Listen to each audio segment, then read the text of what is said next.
Okay, everyone, we are at the top of the hour, so I think we're going to get things going right away. We have a very interesting speaker with us today, and I'll introduce him here shortly. For those of you who do not know me, my name is Clinton Monchuk. I am the Executive Director of Farm and Food Care Saskatchewan. I also have a grain and an egg farm about an hour outside of Saskatoon, Saskatchewan.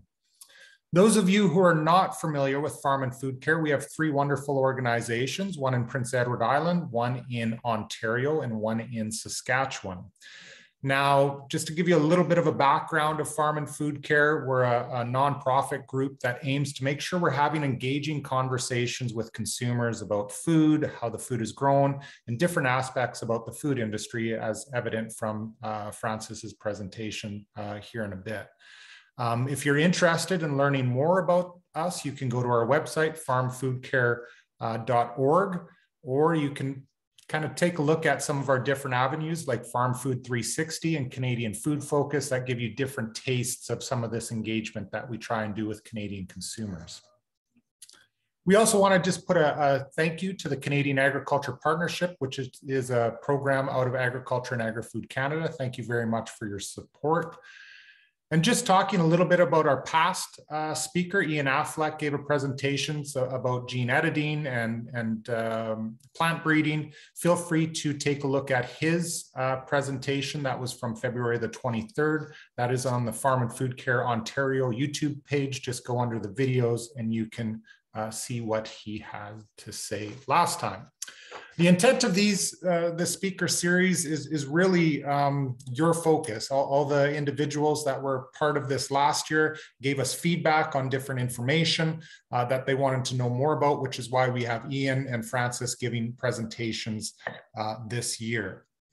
With respect to today's presentation, I just ask that everybody keep their cameras on off, and their microphones muted. If you do have questions and answers, questions, we'll get answers from Francis. Feel free to do so in the Q&A section. Just type in your questions and we'll get to them at the end. We should have some time at the end for Francis to answer some of your questions. So with that, Francis Parisien is the VP of NielsenIQ. NielsenIQ is a leading retail and consumer intelligence firm that explores different trends and forces within the Canadian market for food consumption as well as retailing of food. And it's a really, especially right now with all what's going on with food inflation and everything, I think this presentation is very timely. This includes a lot of the different categories of what's growing in the food industry and the different categories, which are going up, which are going down, and what retailers are doing within the marketplace. So with that, I'm going to stop sharing my slides and I'm going to ask Francis to take it over. Yeah, I'll be doing that right away. So let me just find my presentation right here.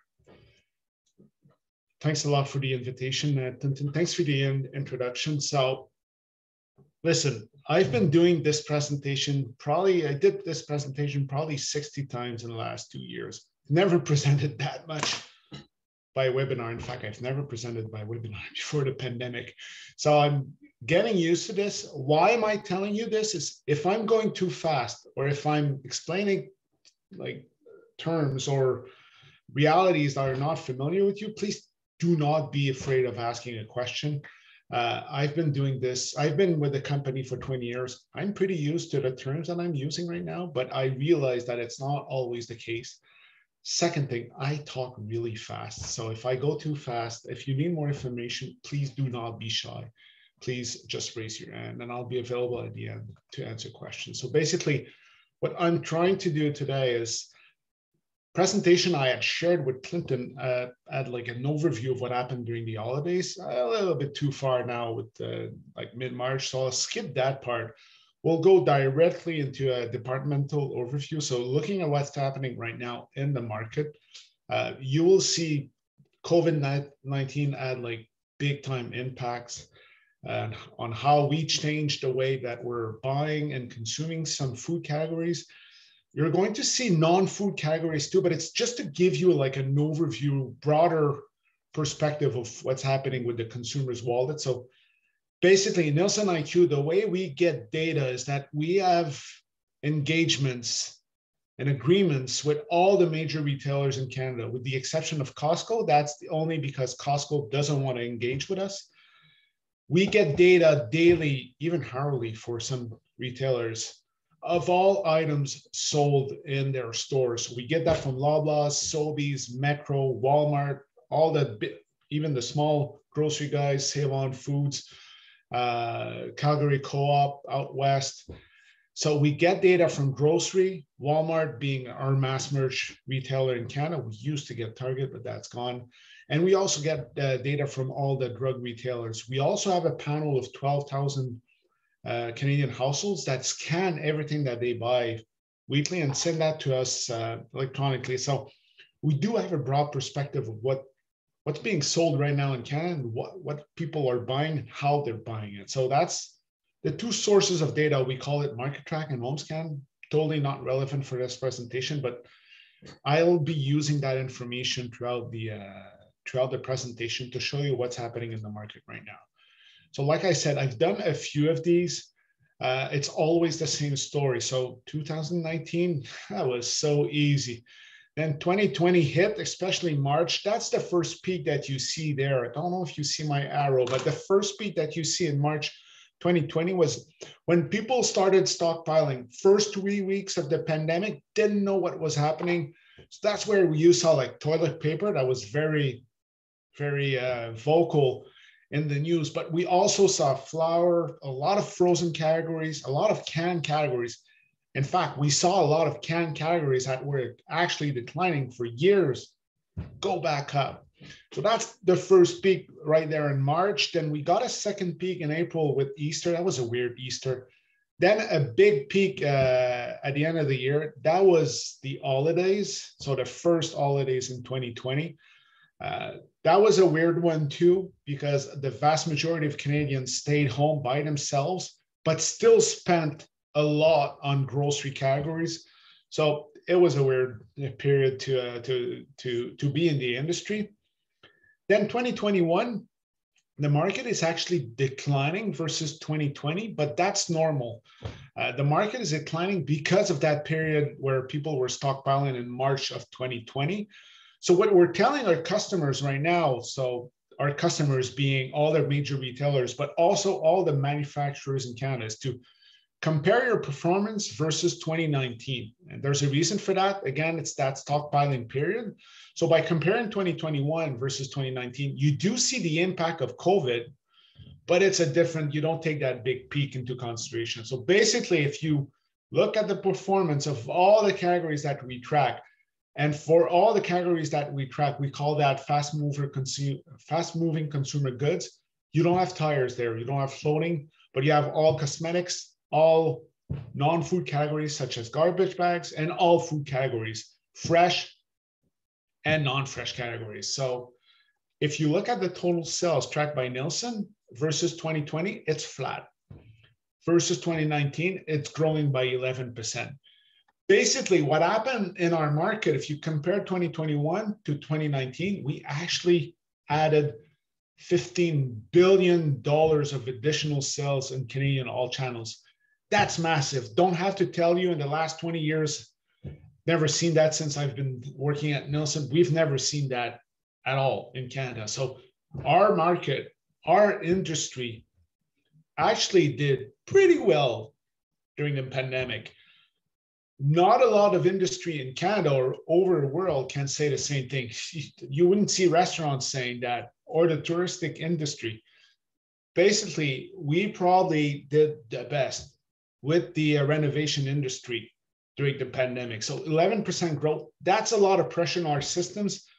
We see that now with like warehouse and supply issues, but still 11%. So if you're looking at the growing and declining departments, what's growing right now is cosmetics, pet needs, and OTC.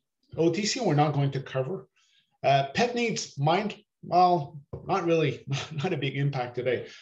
Pet needs, what happened is that a lot of people actually adopted pets at the beginning of the pandemic because they were staying home. What we saw in the States, that people started going back to the office. People started abandoning pets. We didn't see that in Canada. So pet food is still growing like crazy. Cosmetics is actually a good story. People stopped buying cosmetics at the beginning of the pandemic, stopped buying deodorants, stopped buying soap, or bought less soap, bought less deodorants, stopped buying cosmetics at all. Now that we're going like through now that we've gone through the fifth wave, people are starting to pampering themselves a little bit more. So they're starting to buy back cosmetics and these beauty categories.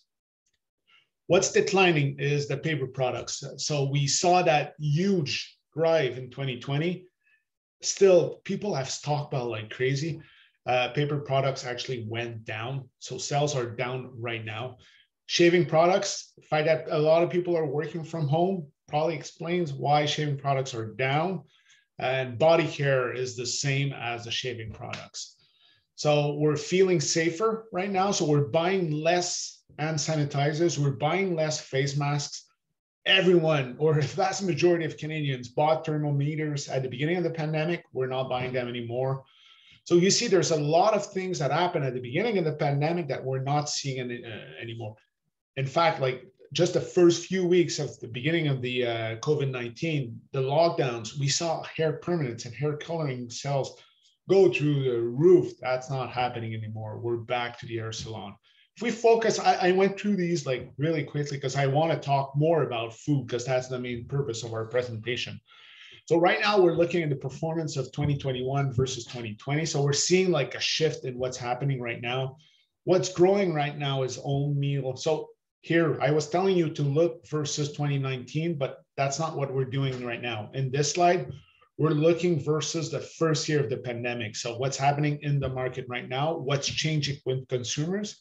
So what's growing in the food categories right now is oatmeal replacement.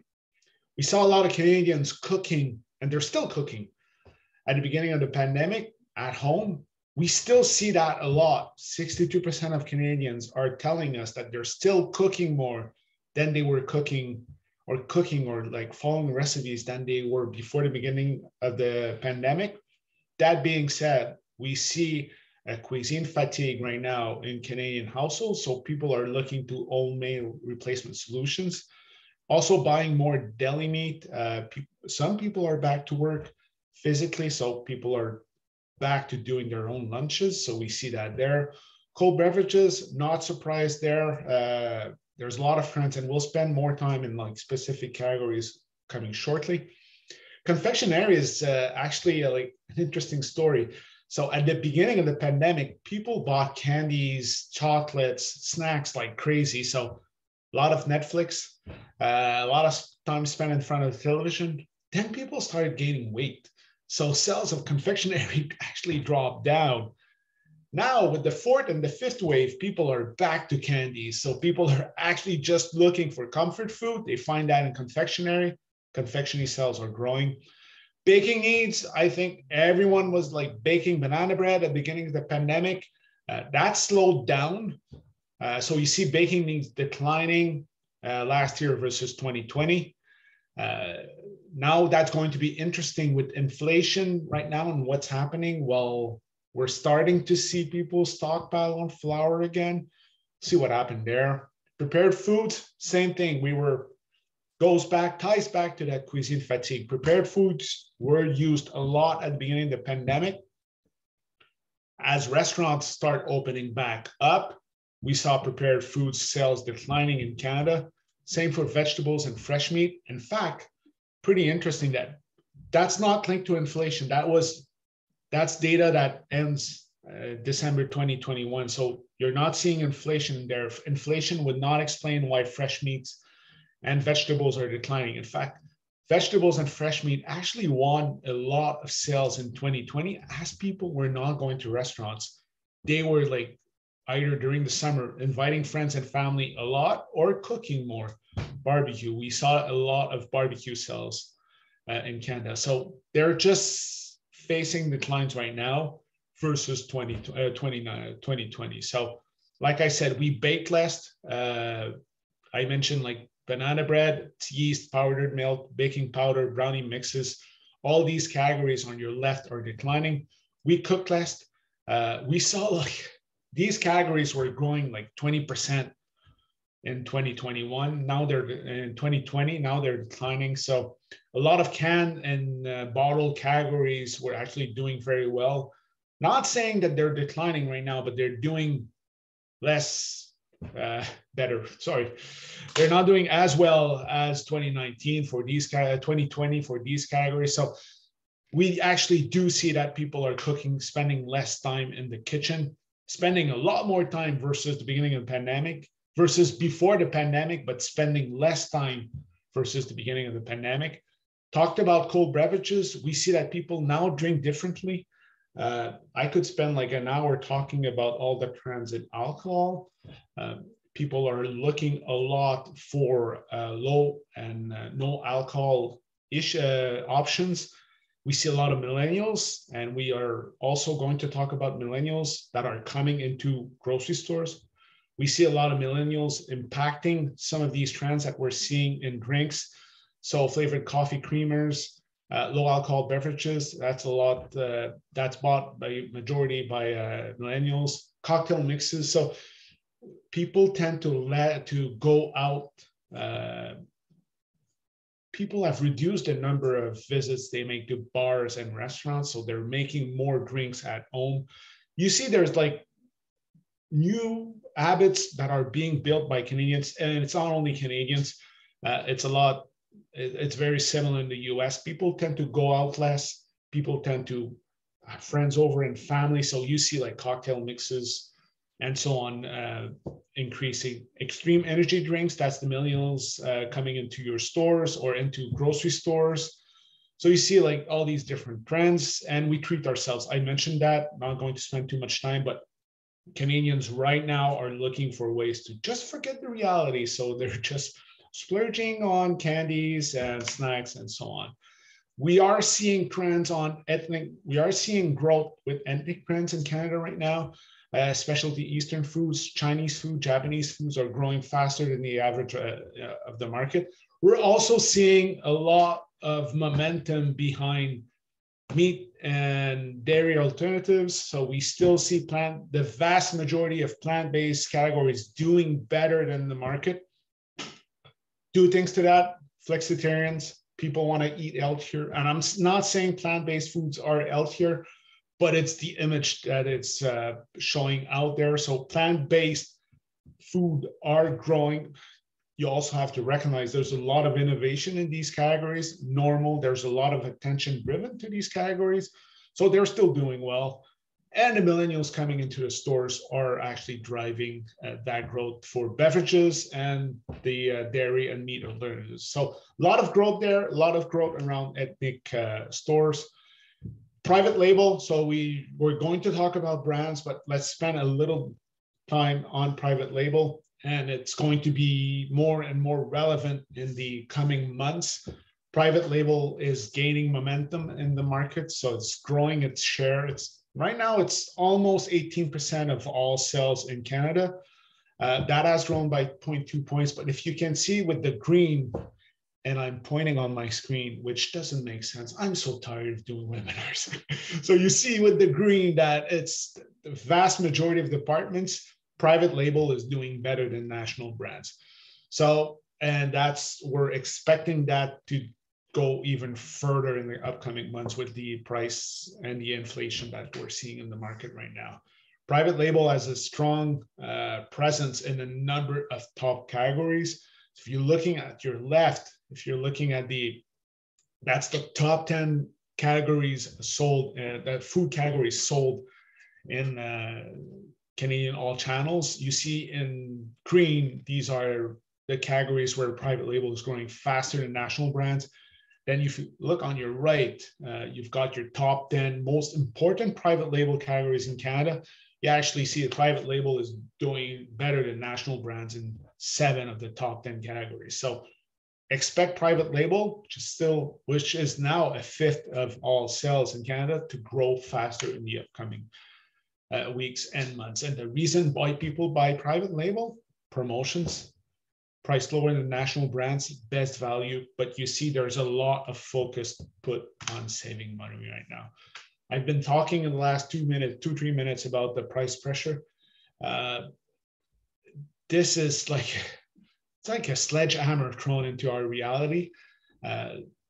COVID made things difficult. The inflation right now that we're seeing is even like from a like data perspective or an insights perspective, it's impressive, to be really honest. I'm without words, as you can see. I've never seen that much inflation in 20 years. In fact, Nielsen's been in Canada for 75 years. We've never measured that much inflation in food categories. I know at the beginning of the 80s, there was a lot of inflation in the market per se, but not that much with food categories. So it's going to put pressure a lot. Like COVID was putting pressure and Omicron was putting pressure on supply. So now inflation will put even more pressure on gas prices and Ukraine. It's like in French, we say tempête parfaite. So it's a perfect storm, in fact, of what's happening right now in the market. It's going to play in the advantage of discounters. Discounters here are No Frills, Food Basics, Freshco, Walmart. They're gaining momentum in the market. They're gaining market share. They represent right now close to 45% of dollar sales in Canada. That's grown close to a point versus a year ago. We're up, we're coming with a new analysis shortly. The gains are going to be even more massive. They're more important in produce. They're more important. They're like over-indexed in grocery categories.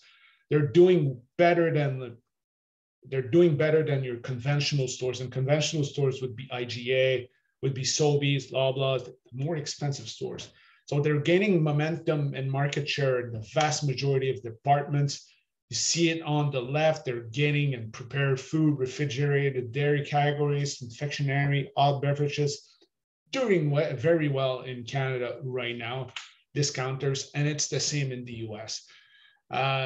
Canadians are making more visits to discounters. They're spending more, as you can see on the left. Basically, a visit to a discounter such as No Frills or Freshco is totally different from a visit to a conventional stores. We do more trips to conventional stores. We go there more often, quarterly, and we spend less per basket. We go to discount stores, like instead of going 3 times per week to a conventional stores, we'll go once a week to a discounter, but we'll spend more per visit. I didn't put it there, but what's really interesting is that even for conventional stores or discounters, we're still not back to the levels of trips or dollar per occasion that we were before the pandemic. So basically, what happened at the beginning of the pandemic is that people dropped the number of visits they were making to stores, right? And remember March 2020, we were all afraid of going into stores. That, or we would have to line up for hours to get into stores. So the number of trips dramatically dropped in Canada. It's like close to less than, like the drop was like 20 trips per year that it dropped overall on an average for Canadian households. That level never went back to pre-pandemic. So people are still making less trips to store. And that has like major implications for brands. You have to convince people to buy your brand. You've got like less occasions to convince people to buy your brand since they're coming less to the stores. And it's got an implication for retailers too, because their messaging needs to be like goddamn clear. When you're in their store, you have to buy the vast majority of the items. So pretty interesting, pretty challenging what's happening right now in the market. If you're looking at like performance of food categories, so this is from our OMScan panel.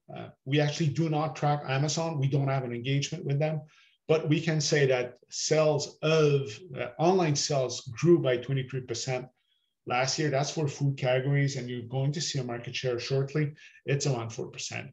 Mass merch, that being Walmart, is growing 5%. Discounters are growing 2%. Remember the overall market, if you compare that to 2020 is flat. So to grow 2%, you're actually gaining market share in the market. Warehouse clubs, that's Costco, flat or growing a little bit, doing a little bit better than the market at 1%. Health food stores are flat at 0. Drugstores down. Drugstores, their performance is not that great since some beauty categories have lost sales throughout the pandemic, so they're not doing well. Grocery supermarkets, kind of normal that they're declining because we're comparing last year versus 2020. Conventional stores, I told you that discount stores were gaining momentum, so normal to see that. Dollar stores, not surprised to see them declining because they did so well in 2020, couldn't match that performance. Same for pet stores and gen merch. Gen merchandisers are mostly Giant Tiger. So for these three, doesn't mean that they're losing sales. Well, they are, but they're losing sales to like an incredible year in 2020. So not surprised to see these three stores, these three channels losing sales. Beauty stores, well, the impact on beauty categories is having an impact on beauty stores. Ethnic stores, unfortunately, at the beginning of the pandemic, people stopped for different reasons. A lot of non-ethnic Canadians stopped visiting ethnic stores. That had an impact, and we've never seen it picked up. Liquor stores, that's a different story. Not surprised to see sales declining there. We bought a lot of liquor and alcohol at the beginning of the pandemic. So if we had kept the same levels of liquor spending in 2021, we would have a problem. So that's why liquor stores are down. We bought so much liquor in 2020, it could only go down. If not, we would have a hell problem. So looking at different departments, so looking right now at health food stores, they're a guy like Rachel Berry, Toe, they're like Organic Garage, less familiar with stores out west, but they're your organic, gluten-free, not plant-based, because you find plant-based everywhere, but they're your destination for bulk foods and stuff like that. It's only visited by 10% of Canadians. Canadians don't spend a lot there. It's got less than a point of market share.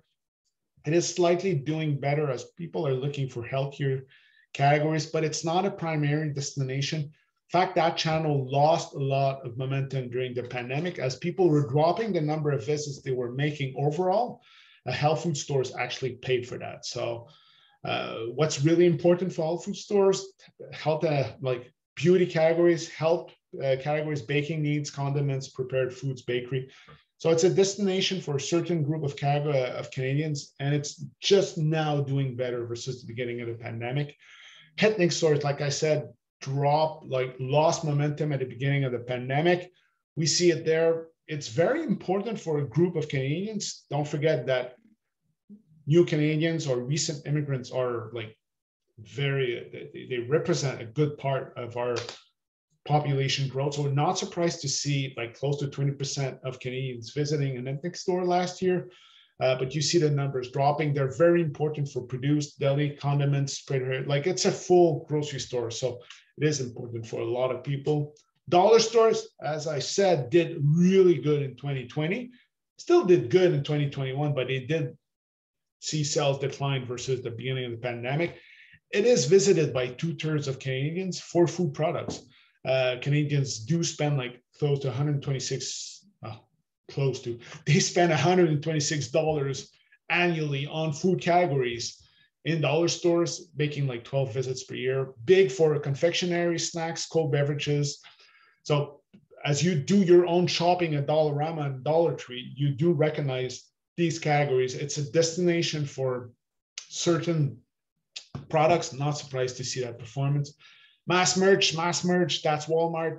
80% of Canadians visited a Walmart last year, spent on food categories, on FMCG categories, so food and beauty, close to $1,300, made 21 visits per year. I don't go to Walmart a lot. The only reason I don't is that there's none close to my place. So I bring down the average of 21, probably more around like 8 or 10. So that means that some Canadians are using Walmart as a primary destination for confectionery, snacks, and it's actually a full-blown grocery retailer at 13.1% of market share. Same for Costco at 12.6%. It's 60% of Canadians going there. Costco actually saw penetration levels and its sales overall drop at the beginning of the pandemic. Costco did not do a good job first weeks of the pandemic managing people. People were going into their warehouses, but it's back on track. You see trips per household are growing. Dollar per household is also growing. So you see also, just like Walmart, a full destination for a number of Canadians. So we talked about inflation, just going to spend a few slides on that specifically. So not a surprise here. We've seen price increases across all categories. The only categories we didn't see price increases were on non-grocery. But I can tell you now, if I do this, like if I update this slide in a few weeks, in Montreal, we work a lot with L'Oréal as a client.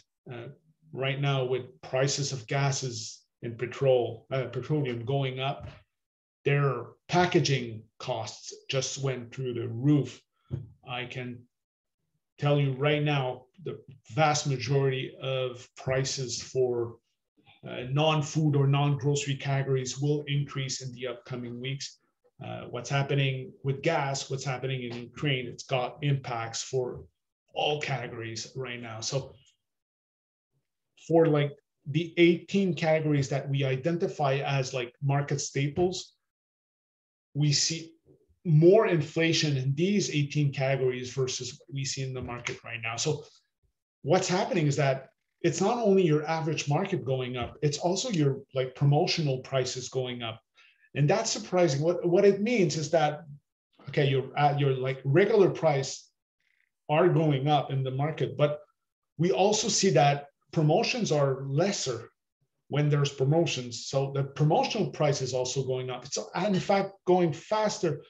It's going up faster than your regular price. So people are discounting less and less in the market. So it's putting even more pressure on the consumer. So if you look at promotions, listen, like I said, I've been with the company 20 years. I've always made a presentation where I would show like the percentage of promotion increasing year over year over year. It's the first time that we see the importance of promotion in Canada actually decline. So up until the pandemic, even during the pandemic, we would see like more than 50% of overall sales. So the first bar there, more than 50% of total sales being made on promotion. Canada is probably one of the most promotional active country in the world. So one item, like 50% of your items would be sold on promotion. That is actually dropping down right now. So it is concerning for a number of brands, of retailers, but it's also putting pressure on consumers right now. And what's happening right now is that the elasticity that we were observing before the pandemic simply don't compute anymore. So it's forcing retailers and manufacturers right now to revise the way they do promotion. People are reacting differently right now in the increased like price increase that we're seeing in the market. So it's having impacts on all categories. So it is forcing us as a company to work with our partners to like come up with good pricing strategy to actually help the manufacturers cover their costs, drive sales, not impact their category. So I'm a geek. I like data. It's making my job way more interesting, but it makes it way more complicated.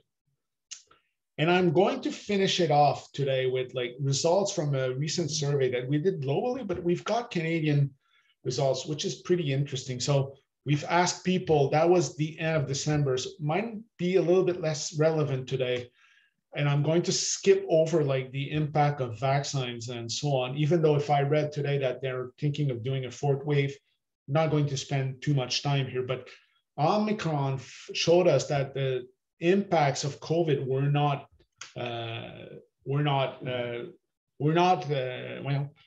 didn't end in Canada yet. So still 20% of Canadians at the end of December that told us that we would still be impacted well into 2020. So a fifth of Canadians told us we wouldn't feel the impact of COVID this year, versus 28% of consumers globally. 55% think it will stretch into 2023 and beyond. So the vast majority of, not the vast majority, but a majority of Canadians don't think that COVID is gone yet. only 18% of Canadians said that we would be completely free of the impacts of COVID-19, that is infections, restrictions, and impacts in 2022. We're a little bit more negative versus the 12% that we're seeing globally. Only 17% of Canadians, I sound very negative, but it is the reality out there. Only 17% of Canadians said they will carry on their normal lives in 2022 without fear of COVID. It is half of Canadians that said that they will live with caution following local health guidelines. And we're right there at 17%. We're in the middle of what we're seeing globally. So I'll skip on vaccines because I don't want to spend too much time because we're like right now, I want to spend more time on readjusted realities.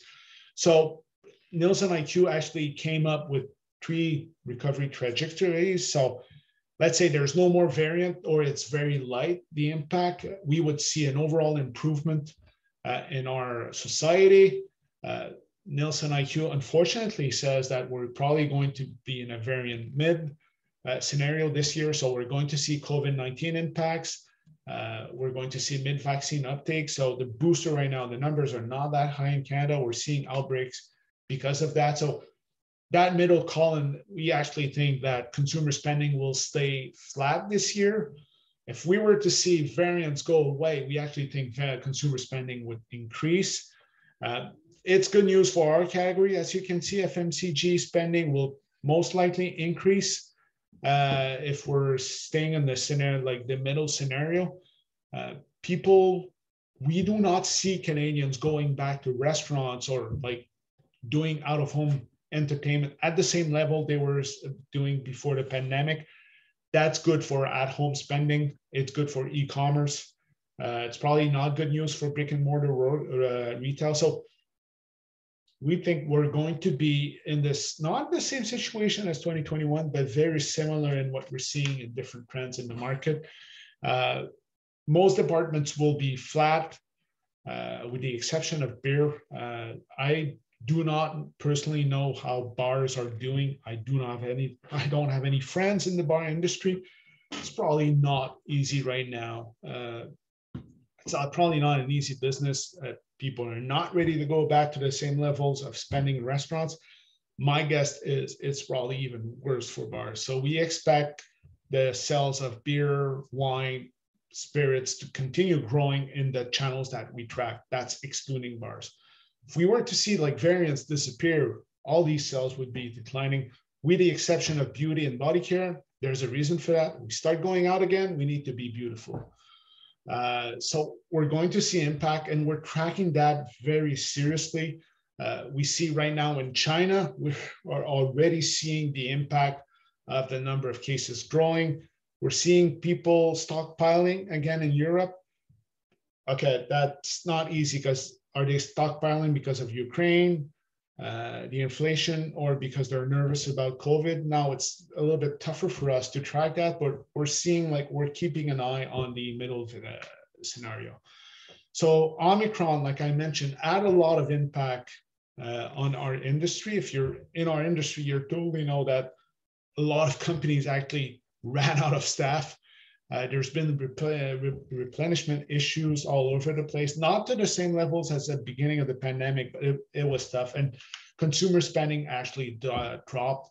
It's close to 70% of Canadians say that their weekly shopping actually costs more versus the 56% average. So we actually in Canada right now feel worse than the vast majority of countries. We actually see the prices of food going up faster than the Americans, for example, or the English, or the Italians, or the French. So we're feeling more the impact. What Canadians are telling us that a quarter will wait until their preferred products are on promotion, or they'll go for the lowest price product, or within their like preferred repertoire, or they'll go for the lower price product. So Canadians are looking for low prices right now.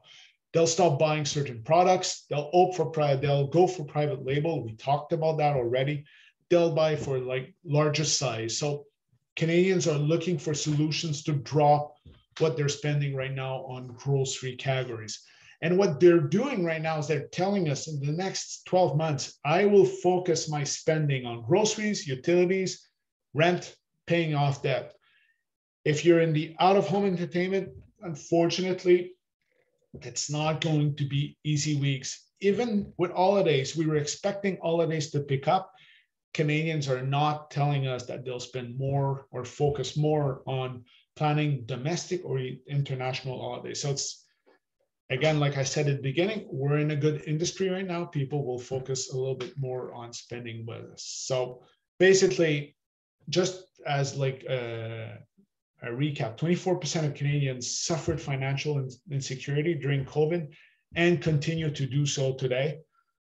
Only 16% of Canadians say that they're back on track after feeling financial security. So unfortunately, that's not good news. A lot of Canadians are still feeling the financial impact of COVID.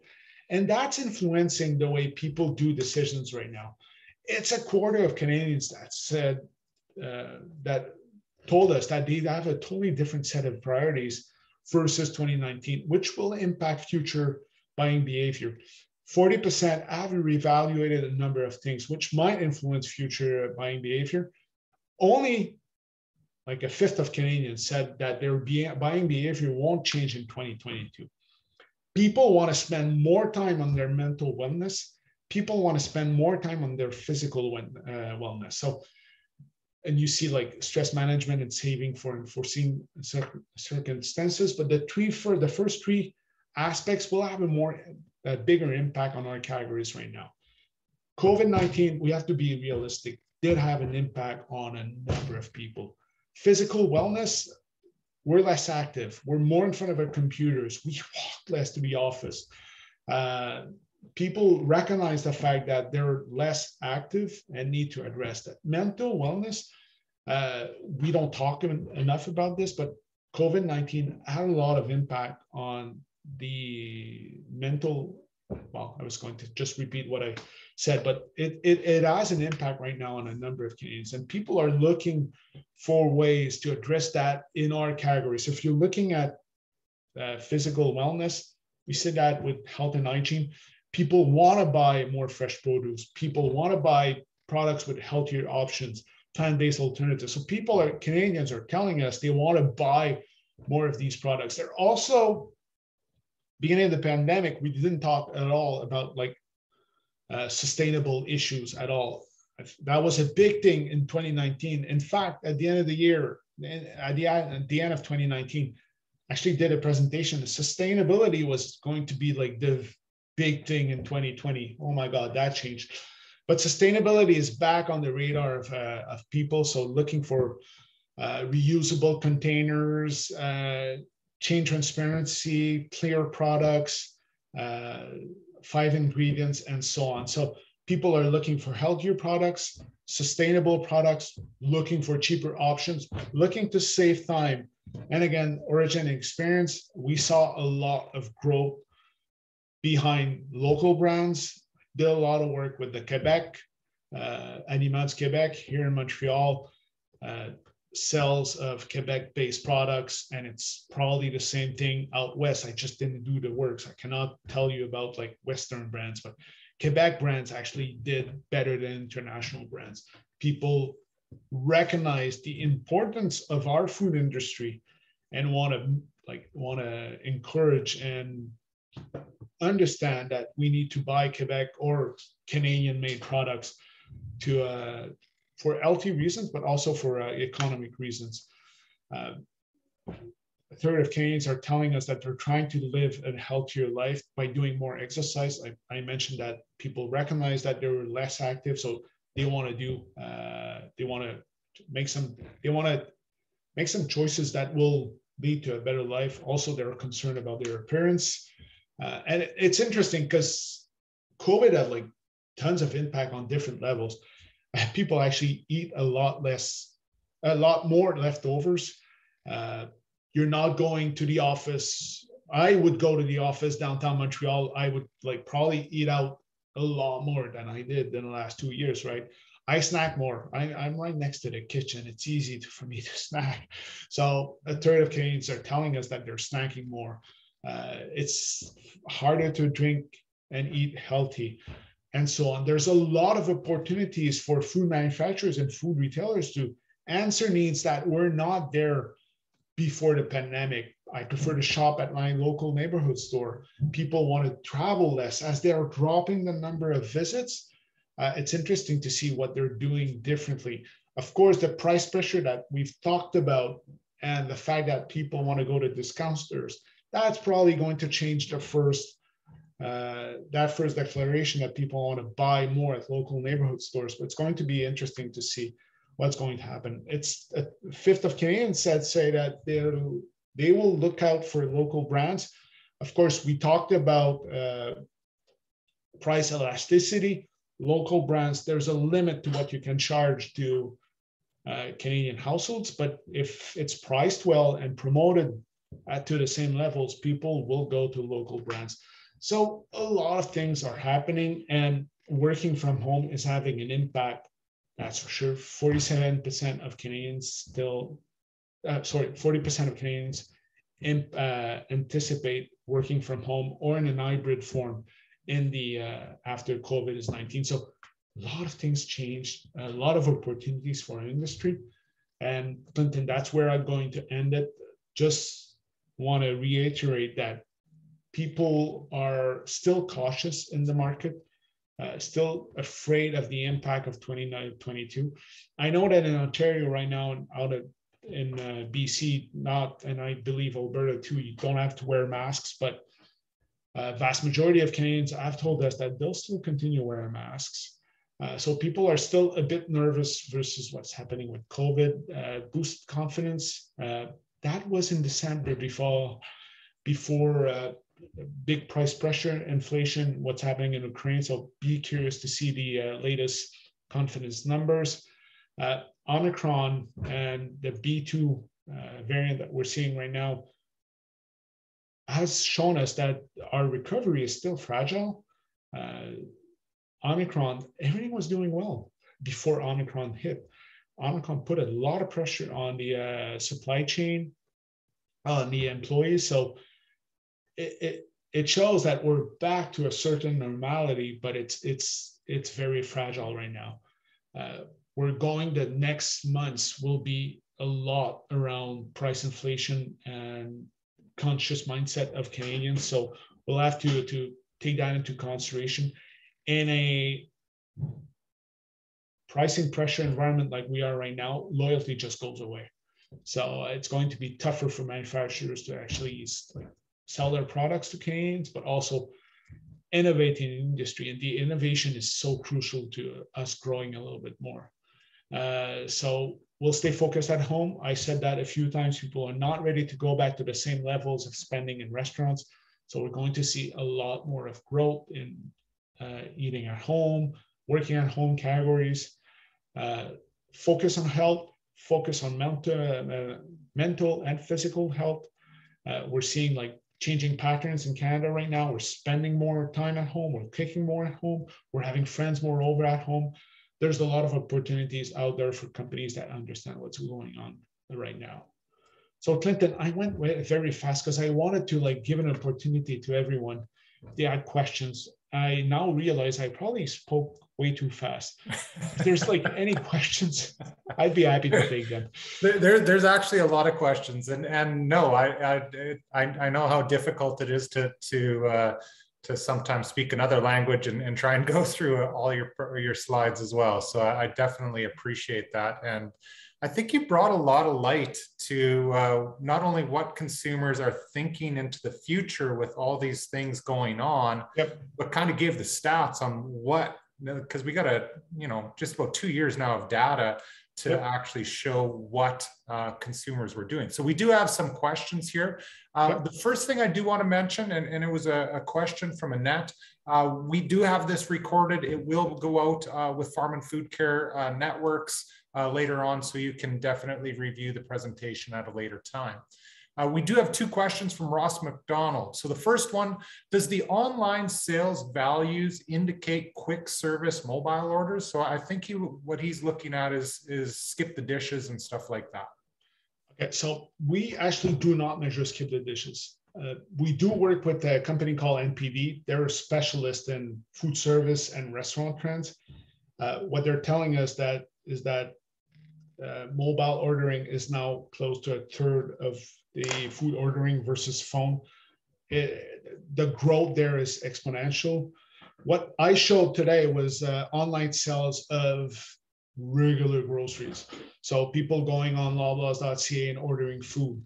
That's actually now 4% of the market. It was less than 2% at the beginning of the pandemic. So that market is still very slow at 4%, but it doubled over like the last 2 years. And we see like massive investments by Sobeys with their Voila, a platform that's more than $1 billion investments. Same with Loblaws. They publicly said they were investing close to $1 billion in making this more available. Walmart, you can buy grocery online at close to 95% of their stores. So these big groups are making the bet that it's going to continue growing. It's funny because before the pandemic, people were not buying food online because they were afraid of not being home when it was delivered. Now we're all home. And a lot of Canadians at the beginning of the pandemic started ordering online because they didn't want to go in stores, line up, be with like sick people. So online's got a good momentum right now. It's not big. Like France is at 10, US is at 10, UK is at like 12%, but it's getting there. We're seeing massive investment. So the online sales I was referring to was online or like shopping. So we do have the other question from Ross, and I was actually thinking about this too. So when you were talking about some of the health food stores losing some of their market share, I've noticed too, when you go into convenience stores, you're seeing a lot more of kind of those healthy alternatives, or at least perceived healthier alternatives. Do you see some of the convenience food stores taking that, or even in some of the larger stores, if you go to Sobeys Safeway or Metro or whatever, you're seeing more and more of those products that are being offered. Do you see that taking some of that market? Yeah, totally. And that's why Sobeys bought Rachel Berry in Quebec. That's why Sobeys, like, health food stores are not the primary destination for the vast majority of shoppers. So I actually go to health food stores, but I'll go there to like finish my basket, right? I'll go there for very specific products. At the beginning of the pandemic, I did the same thing as everyone. I did all my shopping in conventional stores because that's the only thing I have in my little village. So I stopped going to health food stores. That's what happened in Canada, is that people would like stop doing that second or third visit at health food stores. And retailers, I've been doing this presentation a lot. Retailers actually told me, we just took that market. You just like, it's exactly what you mentioned, Clinton. They saw people were not going to health food stores, but looking for healthier options, just added these products into conventional stores. That being said, it's a trend that we've been seeing for the last 2-3 years in the US, conventional and also discount stores growing like crazy on the healthy trends. So I can only expect more and more healthier products being brought into conventional stores. So we got another question, and I would agree with you. It seems like that trend is the trains left the station. Another question here: do you see different trends between the rural and urban, and whether or not these consumer groups are different and showing their priorities? And like I sometimes shop in our rural grocery store in small town Saskatchewan. Yep. And it does appear like what they would buy or my folks would buy is different than when I go into a major okay. So market. I live in a rural area, like 2 hours from Montreal. It's a chicken and the egg question. Do people buy differently because they're not offered this? Like, do we have to blame the retailers for that? Because there's like a number of products I can't find here, so I'm not buying them, right? But I would buy them. So it's a tough one. Like real rural areas in the middle of nowhere, there's always been differences. It's a fact. Like the income levels are lower in rural Canada than they are in like urban and suburban. So that's going to have a big impact. Immigrants tend to live in like urban lives, like a lot of things that would explain the differences. But now what we're seeing is that are people not buying these categories just simply because they're not offered? So I'm challenging retailers, if there's any retailers, to start offering these products to see if they would sell. My bet is they would. Yeah. And I think of something like avocados, right? In rural Saskatchewan, it never was an option. I didn't know what an avocado was until I went to a larger center, right? Same here. Because there was no demand really. And you know why there's some in my little village? Because it's Mexicans working in the fields. It's stupid, eh? But it's got all these impacts, but it's changing. Yeah. So, and if anybody else has more questions, because I have a slew of questions and I feel like we could talk for hours because I love this presentation. So I want to talk about the difference between the subjective viewpoints and the actual data. So here you are, like you're kind of projecting into the future some of those subjective viewpoints. You know, I want to eat healthier, I want to exercise, I want to do all this, but then they also say, you know, price, oh boy, that's a top priority for me, and I have less dollars now to spend on a basket of goods. That's the issue, the issue, Clinton, is that if I did this presentation back in November, like we work a lot with CODA, Canadian Organization, like Organic Trades Association. Back in November, organics through the roof. Organics is probably the first group of products that end up paying for inflation. People stop buying organics and people stop buying local products when prices go up. So their elasticity is super high. So that's unfortunately, that's why from like my point of view, it's going to be really interesting to follow is that people really want to eat healthy. We saw that before the pandemic. It was sustainability and healthy products. Like plant-based was growing through the roof. I'm not saying plant-based is healthier, right? We're not going to that debate, but people conceive that as being healthier. So people were buying that. Pandemic at the beginning threw like a sledgehammer in these trends, but now we're back to sustainable products and healthy products. The last few weeks, though, it's very hard to predict what's going to happen. Yeah. If the negative me says that bio healthy products will drop down just because of prices, I don't know. That's why I keep saying that, like the plant-based industry, there's not a lot in Canada. If we're importing all these products, the prices will go up and these healthy products will go down. That's why I keep telling the industry we need more plant-based Canadian products. So it's So this kind of leads into my next question, and I follow the agriculture commodity markets very closely, and Yep. Because of the situation right now with Ukraine and Russia, the Black Sea just is Yep. really not open to trade. So the writing is on the wall for whatever logistics, the war, whatever is going on, that the possibility of either getting that crop or those commodities out to an actual be consumed throughout the world or physically go through the routes to get out is going to be very difficult. So, so you can see the food inflation coming from the farmer level is getting extremely high now, going out looking to the fall of this year. What's your view on how this is going to affect, because this might be the tip of the iceberg, right? Like our food inflation might go through the roof here in another few months if there's physically not enough food in the globe. What's your thoughts on that? Well, I'm totally aligned to that. It's my personal opinion. Like NielsenIQ will not come up, but I also follow what's happening. Ukraine grows a lot of grain, and that's where a lot of European countries will actually pick up their grain, and they also have gas. So I think Europeans will pay more. I think food inflation will be worse in Europe than it is here. But again, I think we're at the beginning of, I think it will continue increasing. Listen, petroleum, like gas prices, have a big impact on packaging. Yeah. That's going to be like I said, I gave the L'Oreal example, but that's relevant to everyone, right? It's, if you've got like plastic packaging, you're screwed. So I think we're at the beginning of very tough months, unfortunately. Well, that actually ends the questions. And I do want to say, I love this. I feel like sometime I got to meet you in Montreal and Quebec and go out for a beer and talk about this stuff, because I love talking about this.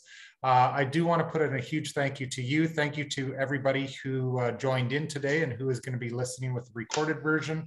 I want to thank our partner with this, the Canadian Agriculture Partnership, and who's through Agriculture and Agri-Food Canada, and wish you all the best. Please feel free to go to our website later on to find more about this and other interesting webinars. And with that, I say thank you very much and goodbye for now.